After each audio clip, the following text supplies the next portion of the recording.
Purnamadaha Purnamidam Purna Purnamudachyate Purnasya Purnamadaya Purnameva Vasishyate. Om Shanti Shanti Shanti.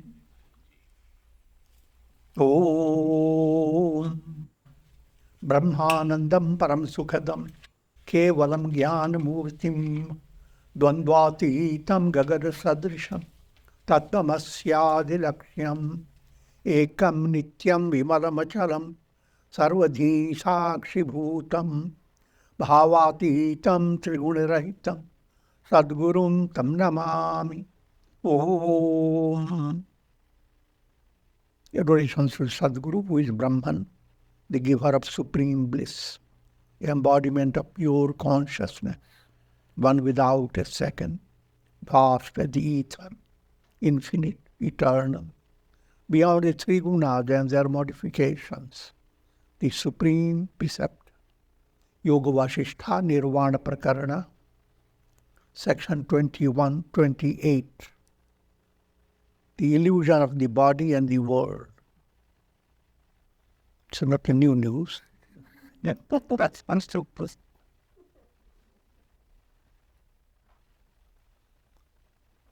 Sage Vasistha continues to enlighten Rama. Whatever is best in the world and whatever is best in heavens is acquired without any effort by bringing about the destruction of Raga and Dvesha. Just for easy understanding, turn your attention to 5 Kleshas. Ignorance, egoism, attachment, hatred, fear of death. They make the mental process envenomed. Klishta samskaras, klishta vrittis, all that emanates from the mind on the basis of these 5 sources of evil.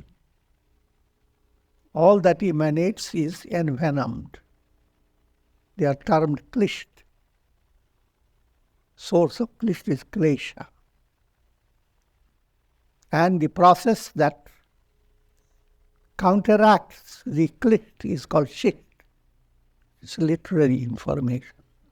So you need to follow that which is shit. Otherwise, you are known as dusht.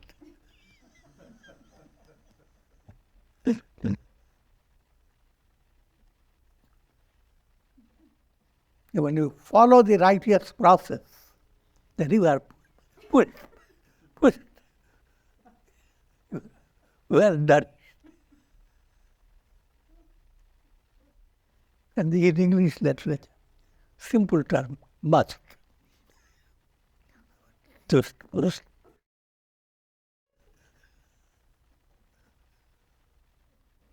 a bit of humor. So whatever is best in the world and in the heavens,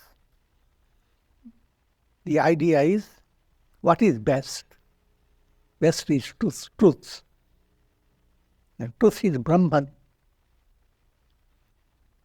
But any Godward movement, therefore, becomes better than everything else in the world. So you continue to be better and better and better until you become the best.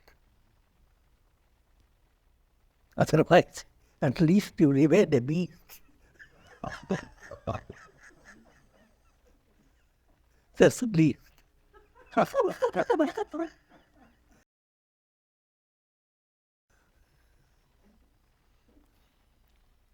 Just as deer do not stay in a forest that is being consumed by fire, in the same manner, good qualities do not abide in the chitta, which is being consumed by the fires of attachment and hatred. This is the definition of the beast. Chitta, the mind, dominated by these 5 factors, ignorance. You have no keen interest in understanding the power of ignorance. Staying ignorant. Egoism, asmita. Raga, continuing to hold on to the objects of the world or relationships or whatsoever, considering that as your source of happiness. And that appears to be the sustainer of your personality, things you love. The things that you love in the world, they are like mirage. And similarly, things that you hate, when there is the effort to secure anything in this world, there are opposing forces that you begin to hate. Same object that you love, with the change of your mind, you begin to hate. So love and hate are not realities. They are passing mental notions. So, if you allow your chitta to face reality, then it should not be swinging with love and hate. Also, I have explained that swinging is fine as long as your swing does not get at your root. Trees must swing and sway.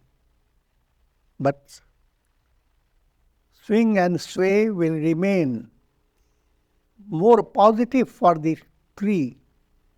Tree becomes more stronger and stronger. If you are too rigid, the idea that shouldn't be shaken. So you made your body like a painted picture, a pillar. I'm joking, but the idea to understand that's not actually a joke. Many people follow that.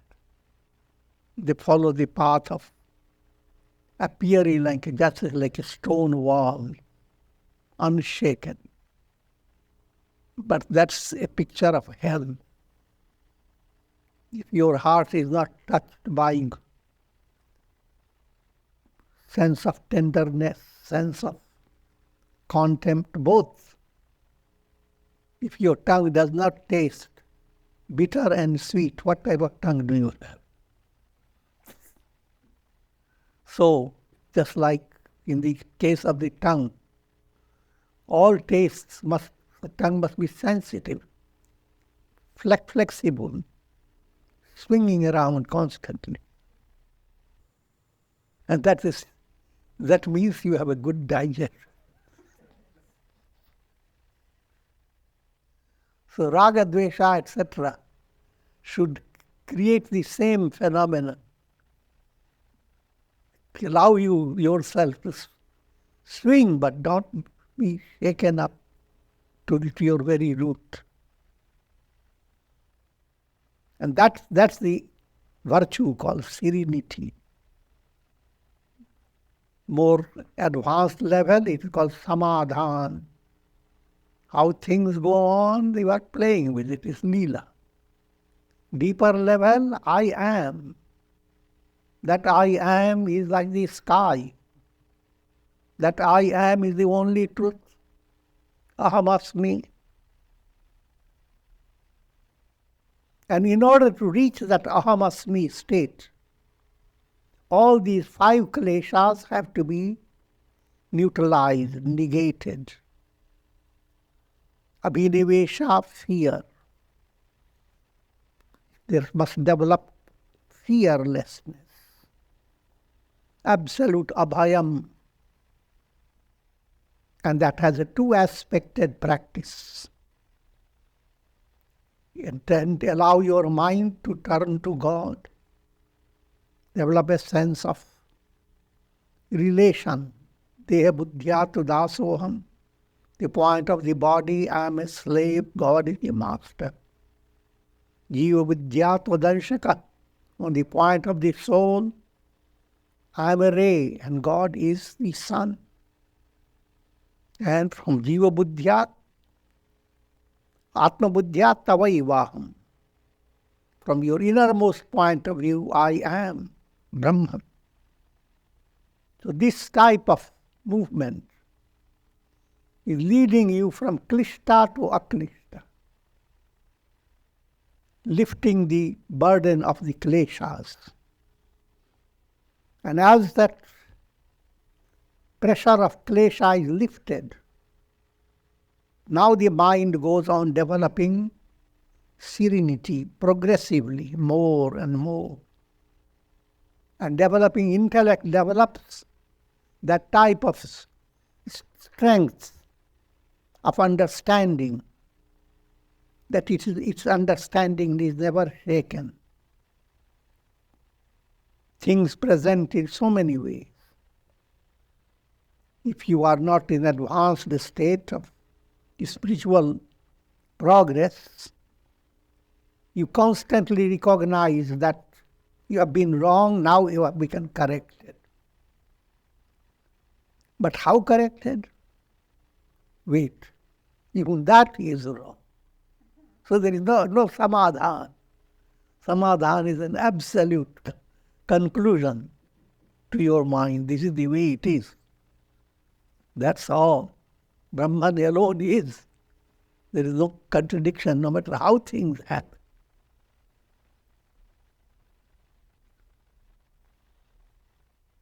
As long as the poisonous snakes of attachment and hatred continue to abide in the hollow of the chitta, so long one cannot expect to be free from misery. See, mind lacking samadhan and serenity is so helpless, constantly depending upon the past and looking for fulfillment in future. It has no rest. Any rest now mind experiences is very superficial. Real rest is possible when your mind is turning to the goal, I am Brahman. That is unshaken reality. So no matter how was your past, who cares? Learn, practical point of view, learn lessons. Be practical. That's not affected. But don't restrict yourself in your deeper level. Stay unrestricted. And it's not a difficult task. You do it instinctively, every day. How do you do it? You go to sleep. No matter how your day has been. Now no matter how do you face the practical realities of ups and downs. No matter how. But when you go to sleep, you kick them all out. Not the bucket, but the load of it. I'm not a loser. Can you develop a mind well educated by scriptural teachings and by practice of integral yoga, a mind that knows how to sleep, how to surrender to God, how to become still? If the mind learns that art, that's the most profoundest key to enlightenment. That's the gateway to liberation. For those who are well versed in the scriptures and devoted to meritorious actions, but are dominated by Raga Dvesha, their attainments are like empty howling of jackals in a forest. So it's two types of gain is there. Either be jackals or roar like a lion. If your purpose of life is to find a settled state of happiness in the world, led by Raga Dvesha, attachment and hatred. If that is so, you will be howling every day, morning and evening. Seems like a joke, but that's a practical reality. What happens? People come together after day is finished. What are they doing? Howling. Everyone starts speaking of how they have to face challenges, troubles, who talked what, and so many things. Early in the morning also howling. Instead of hail, hail God, you say howl.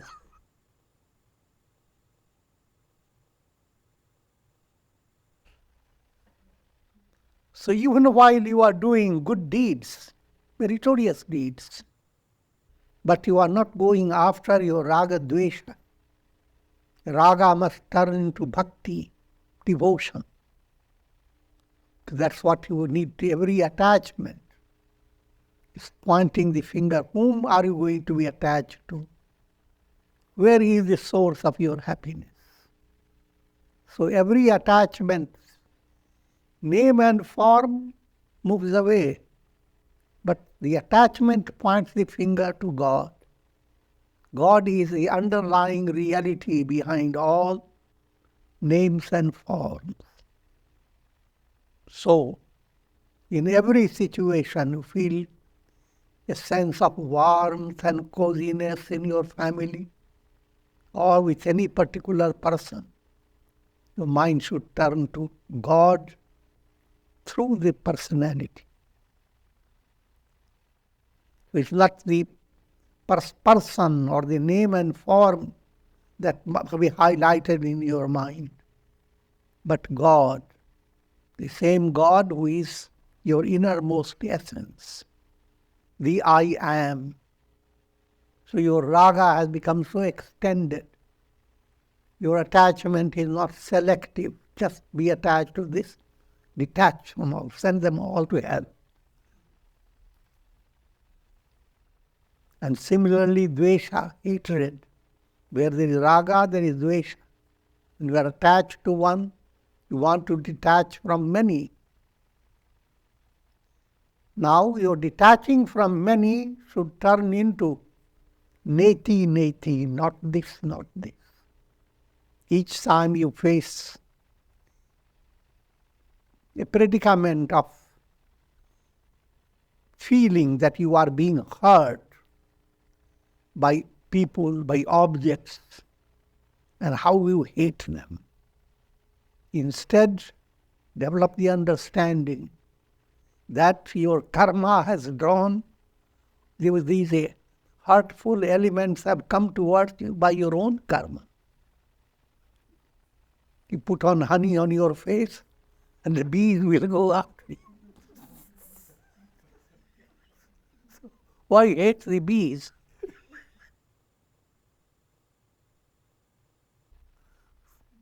Put it in a more simple way. All that is illusory, like mirage. Instead of hating one or two, the entire mirage set has to be as if it doesn't exist, a kind of a mystic hatred. Neti, neti, what I'm leading you to understand. The idea that anything is hurting you is not, because Brahman alone is. All things that hurt you, they are unreal. Who is hurting you? The truth. You are in a state of illusion. And illusion cannot stay permanent. So every hurtful situation is trying to hit you, to wake you up. In other words, for the cure of being hurt by the word, the cure is not to go after the word. The cure is go after who am I? And the best mantra for that, nothing exists. The whole dream crowds against your mind. And how do you cure it? Nothing exists. All of you are dream. Not one or two, but all. So Dvesha has become sublimated to neti. Raga becomes sublimated into all is loving God. Bhakti. Bhakti and jnana. And as bhakti and jnana begin to develop more and more, your raga and dvesha, they begin to play a different role. Your raga becomes more source of being compassionate, generous, and dvesha becomes more a strength not to fall under the influence of bad association. So you are using raga dvesha in your practical life. What to hold on to, where to go, where not. Wealth, relatives and friends all come and go. A wise man is not attached to these. Therefore, he does not need to detach himself from them. He is beyond attachment and hatred. O Rama, wake up from the dream of the world process. Behold the rising sun of the self with the gentle spray of the water of wisdom. I am singing to you a song of awakening. It's a motherly picture. An aspirant is a baby. The Guru is the father or mother. And his teachings are shower of spray, cool, gentle water to a sleeping child, to wake the child up. And along with it, a little song. It's a good teaching for practical life. How do you deal with your children? How do you wake them up? Don't scold them, don't shout at them. Wake up from the sleep of ignorance. Shake off the dreams of the world process. Abide in your essential nature as Brahman. See how much has been put just in 3 lines. Wake up from the sleep of ignorance. That's the real purpose of life. You are as if sleeping and dreaming. Shake off the dreams of the world process. That's what happens. When you come to realize it is a dream, you stretch your arms, stretch your legs, shake it up. That's a way of waking up. Abide in your essential nature. When you are awakened, you are abiding in your essential identity. And your identity is not the body, not the mind. Brahman, the Absolute, all reflected suns. Their identity is the sun, one without a second. Section 29. Sage Vasistha recalls Lord Shiva's teachings. And those teachings he is conveying to Rama. That's the storyline, with the idea behind it. The Guru is giving highest wisdom because he is in tune with Brahman. He is essentially Brahman, but bringing in a storyline Once he was gone to Kailasha mountain, and under having darshan of Shiva, he received teachings. And those very teachings he is presenting to Rama. Simple point, you can commune with God, and that's what is the source of your teaching.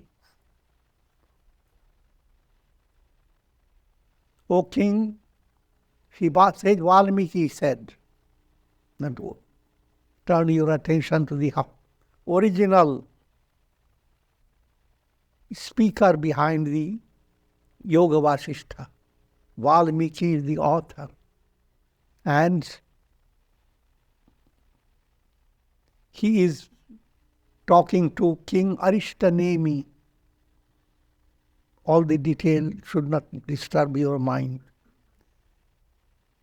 O king, as a result of listening to the nectarine words of Sage Vasistha, Sri Rama experienced inward spiritual peace. See, when Vasistha gave that type of tender spray of cool water on the face of Rama, not literally, Rama passed into a profound state of samadhi for half a muhurta, which is about half an hour. More precisely, 24 minutes. Sage Vasistha interrupted his discourse until Sri Rama came back to his normal consciousness.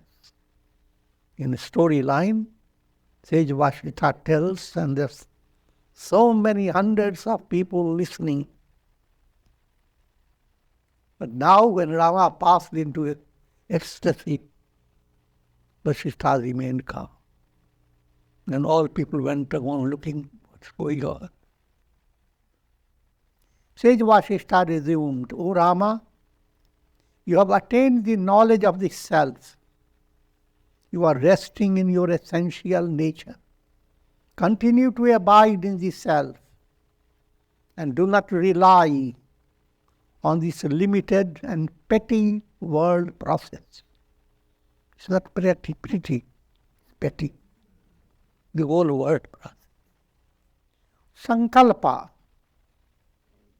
or ego thought, is like the axle of the wheel of the world process. Here you are being introduced, the term sankalp is a settled conviction within your mind. Ordinarily translated as a resolve. This is your resolve. This is what you are and you want to accomplish something. That was sankalp. And if it is very strong, tadrida sankalp. And what's the root sankalp within you is this holding on to your ego. And when you begin to understand ego is not you, you live to shed your ego, sublimate your ego, surrender your ego. Then you are developing Sat Sankalp. Sankalp that is leading you to the truth. But if you are staying with ignorance, there is Asat Sankalp.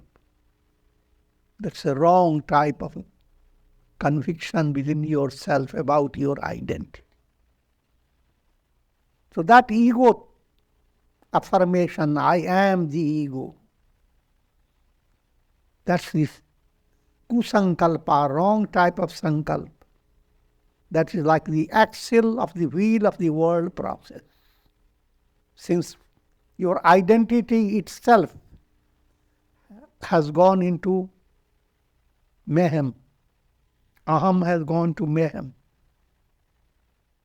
Now you live led by raga, dvesha, attachment and hatred, and by your karma, all that becomes like a wheel of the world process, where ego thought is the navel of the wheat. wheel, axle of the wheel. So this wheel continues to roll on until ego is effaced. As long as the mind continues to be dominated by the impressions of attachment and hatred, so long the ego thought continues to maintain this wheel in the motion. O gentle Rama, there is nothing in this world which cannot be attained by your pure intellect and good association. Attaining the goal of life, that's the purpose of your existence. And your goal is Brahman.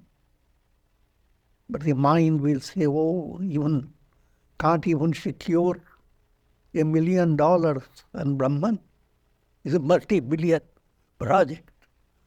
I'm joking. How can it be possible? But nothing is impossible for your intellect. Your intellect, as you purify it from malina buddhi to pure buddhi. Malina buddhi is the basis of kumati, wrong understanding.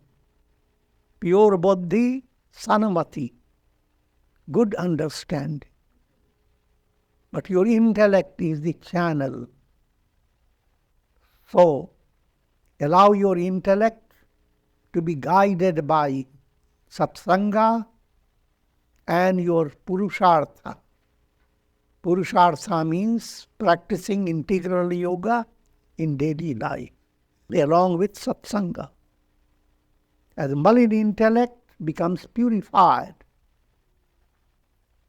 it plays now a tremendous uplifting role. In a highly allegorical way, this point has been brought in Bhagavad Puran and Mahabharata through the character of Karna, who was malin buddhi to begin with, but gradually he became the channel of leading Arjuna and the whole Pandava set to victory. In brief, leading Dharma to triumph. Therefore, do not entertain the childish thought of destiny. All talks about astrology and destiny is childish. And don't stay dull with children. Grow up. Growing up means your goal is not restricted by, your goal is not dependent upon your karma. Karmas keep your soul confined. But your goal is to attain liberation. As you come to the right line, right path, all the negative that kept you in a state of bondage, all the fetters that kept you in bondage are broken. And they are broken spontaneously.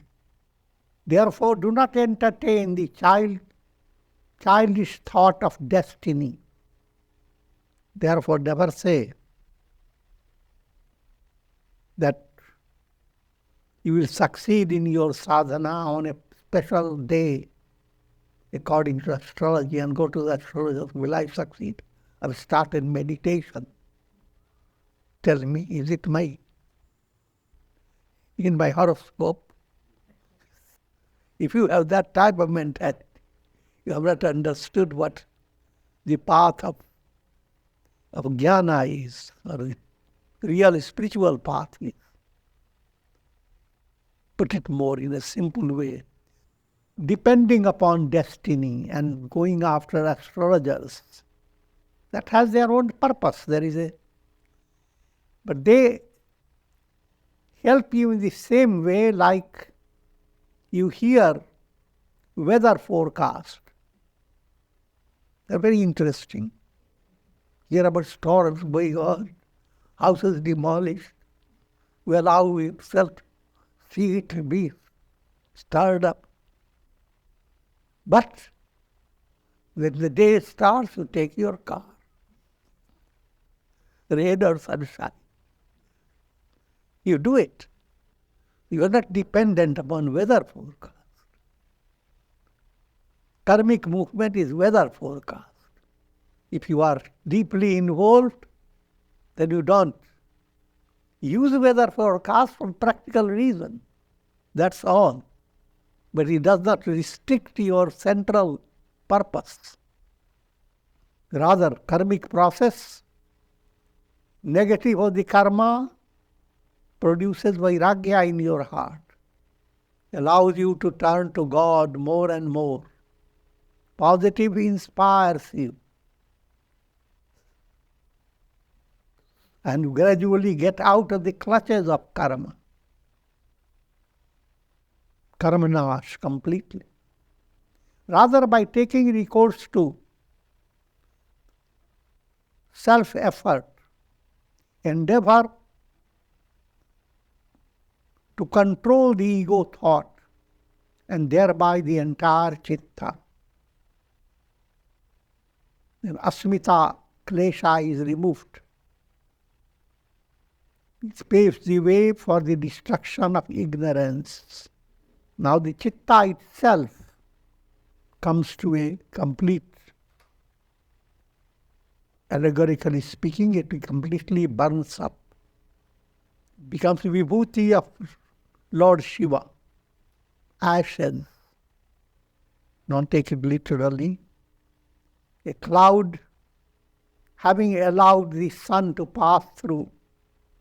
The chitta is a cloud.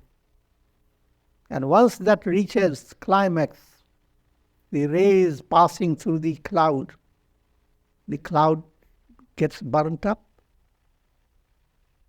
It's no more. So there is no more chitta to restrict your awareness of I am that. It is the ego thought which continues to lead the soul from one embodiment to another. When it is destroyed, one becomes free from the process of birth and death. The human body is more unsteady than a painted picture of the body. The body in the painting continues to exist until the painting is destroyed. If the painting is well presented, well preserved, it can be maintained for a very long time. But this body, in spite of one's best efforts, continues to age and disintegrate. Let me here simple simile is being given. Like your identity, I am the body, is same as your identity with your photograph. Photograph, modern terminology, old terminology, say an artist made a picture of you. That picture, or either your picture or anybody else's picture, or any scene or picturesque setting, any picture seems to stay longer. Seems, as long as termites don't get it. And your body seems to stay not longer, very shorter. I'm turning in my mind to Chitriput. Pictures are not cute, but when you have satsangas and divine teachings, then you have come to Chitragut of the Ramayana, where Rama dwelt. You can become a cute Chitra.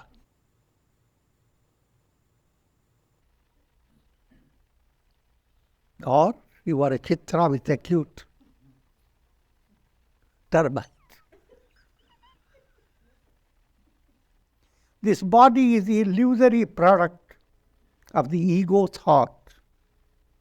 It doesn't exist as a reality, and therefore is not related to anyone, not related to you yourself. You go on throwing off your nails as they come out.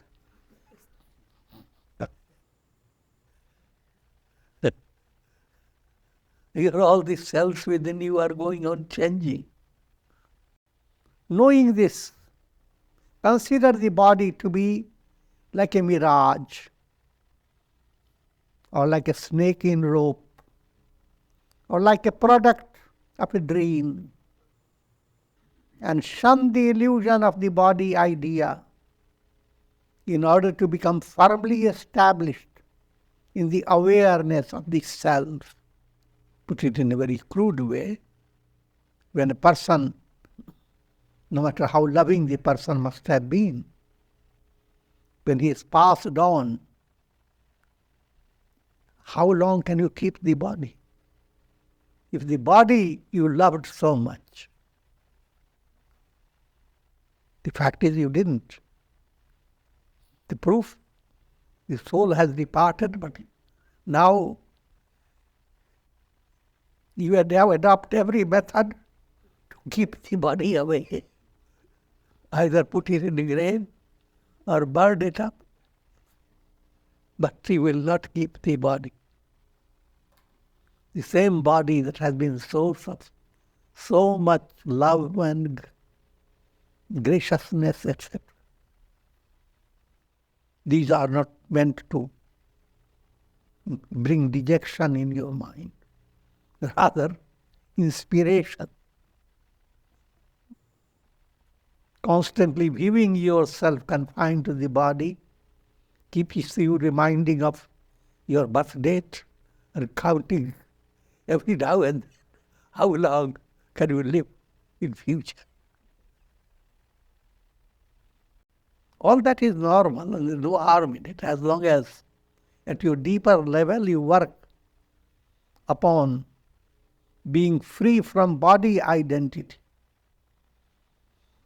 This body identity, you are constantly targeted by the virus of death. And that's a horrible life. Being inert, this body has no desires. The self which is changeless and eternal has no desires. From body point of view, the body doesn't need anything. From the point of view of yourself, the deeper, innermost self, the self doesn't need anything. It's in between the body and the absolute self. This ego self has come like a ghost. Thus, when the self is seen as being distinct from the body, the illusory desires cease to exist. And therefore, constant affirmation must be practiced. Who am I? I am Ajar, ageless, Amar, immortal, Shuddha, absolutely pure, Paramanand, supreme bliss, and so forth. Although the sun is located a great distance from the earth, it continues to sustain the various activities on the earth. In the same way, although identifying with the transcendental vision of the self, you should maintain a detached relationship with the body while continuing to perform your various duties. Internally, develop that understanding, I am the self. Externally, follow every little detail of your activity. Dr. Yoga karmasu kaushalam. Do every duty that you perform with all minutest detail in the perfect way. And there is no contradiction. Just like day by day, sun, that is source of light, is far away from you. But in your day-to-day activities, the same sun is giving you light. So even when you are doing daily duties, same Brahman is illumining that object. In other words, you are not losing your internal rootedness in God. Deep down, you are one with God. In the external activities, you are like a ray of God's presence, as if you have been far away from God, but His light is illumining you. Your body, mind are being illumined by God. So with this, I will conclude. Om Ram Ram Ram Ram Ram Ram Om Om Namah Shivaya Om Namah Shivaya Om Namah Shivaya Om. Prayer for shower of Karunamaya Ras grace of God over all of you, and for the blessings of Shakti, Bhakti and Mukti. Om Trayambakam Yajamahe Sugandhim Pushti Vardhanam Urvarupuva Bandhanan Mrityor Mukhyama Mritat. Om Sarve Bhavantu Sukhina Sarve Santu Niramaya Sarve Bhadrani Pashyantu Ma Kaschid Dukha Bhag Bhavet. Om Shanti Shanti Shanti.